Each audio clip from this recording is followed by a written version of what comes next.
Hi everybody, this is Ironcrad22. Today I'm in my potion room. This is the prototype I made, and basically I used it to test out certain features that I wanted in my potion room. So let me start from the left and I'm going to work my way down.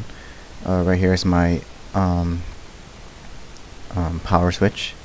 So down is on, up is off, and right here I have an error panel. And if any of these lights are lit, the system is gonna turn off. So I have the system such as turn off when the storage is full, when the ingredients are empty, and or the bottles are empty. Right here I have a timer, and this is what I'm gonna go over today. Moving on, I have the storage area.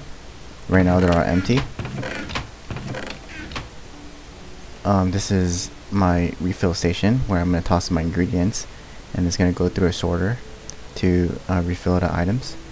This is where I refilled the water bottles, and I have all 12 ingredients set up over here.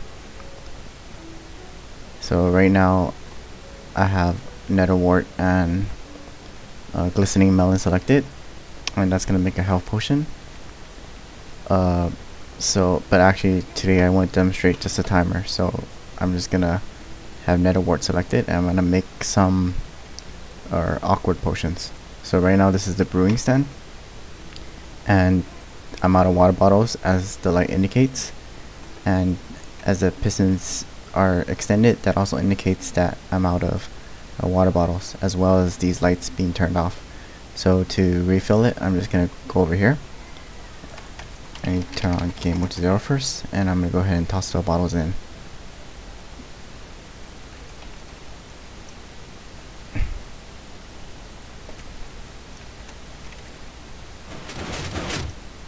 Like so, and you guys probably heard that, and I just tossed in an empty bottle, but that's okay. And as you can see, the water bottles are being filled up. Okay, now that the water bottles have been replaced, you see that this error panel shows all lights off, which means the system is ready. So I'm going to turn the system on, and I'm going to press this button to start the system. And I actually made a mistake. Right now the system is selected for 2 ingredients when I only need 1 ingredient. It'll still work, but this is going to take a little bit extra time. So right now the netherwort is going into these water bottles, and I'm going to go ahead and turn off the system really quick actually. So system off, and as you can see there's a timer here that indicates the progress, or since it's at 2, 3 is for 1 ingredient. So actually when it hits 3, this potion should be already done, and it is. So as soon as this timer hits the end, it should turn off because the system is off. So let's give it a little look. There you go. And let me go ahead and select 1 ingredient. Okay. And let me run the system again. On. Hit this button. And there's showing to be 3 lamps. There you go, 3 lamps. And we come here and to see that there's a netherwort and water bottles, and it's making more awkward potions. And as long as I have enough ingredients and the water bottles, it's gonna continually make awkward potions until I either turn the system off or the error panel becomes lit for one of the 3 reasons I listed earlier. Okay, so just to demonstrate, let's just wait. And it should be almost done. Complete. And now it's working on the next awkward potion. And if we check in the storage area here, we have 3, and 3 more should be coming in a second. 1, 2, 3. And that's essentially my system. And I'm gonna go a little bit more into depth because I have some other cool stuff to show, like my little selector switches here. So I can just select my splash potion of harming here. Let me go ahead and wait for the system to turn off first. Okay, I'm gonna select my splash potion of harming, and if you look over there, you can see those lights, those redstone torches light up. And I'm gonna run over there real quick, and you can see the correct ingredients are selected. So I got wart, nether wart, spider eyes, glowstone dust, gunpowder, and fermented spider eyes. And this takes my 5 ingredient timer is on, and that takes 1, 2, 3, 4, 5, 6, 7 lamps to complete. And I'm actually gonna run it. So turn this on, and I'm gonna run it, and it's gonna start from the first lamp. There you go. And I'm gonna go run over here to show you guys. So nether wart, they got 3 water bottles, and the spider eye came in, the glowstone dust, gunpowder, and my fermented spider eyes. So let's go ahead and move on to show how this visual timer works.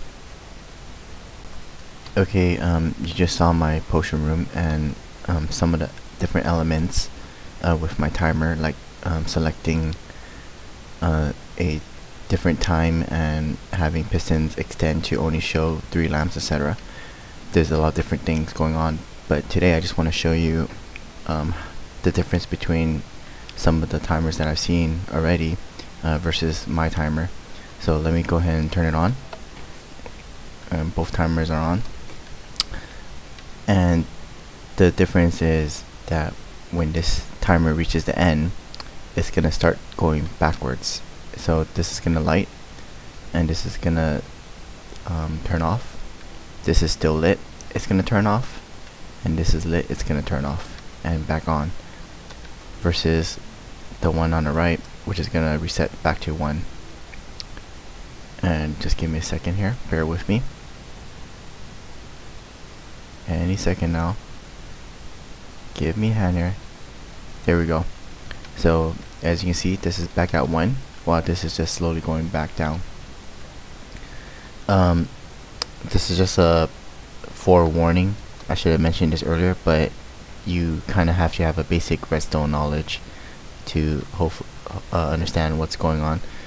It's really for, if I had to give advice, and you know, who am I to give advice, but anyways, if I was going to give advice to anybody out there who wants to do something like this, redstoning is really just trial and error. The way I learned how to do all of this was just to do it myself, look at videos and just play around and tinker. Okay, so without that out of the way, let me go ahead and try and explain this to those of you that want to know how this works. Essentially what I have is 2 redstone lines, and each redstone line is being powered by a comparator based on this hopper. So as this hopper has items, it's gonna emit a signal strength depending on how much items is in there, and the same thing for the other one. So the problem with having 2 redstone lines is that the powers are gonna cross. So let's say you just started your timer and you want this redstone line to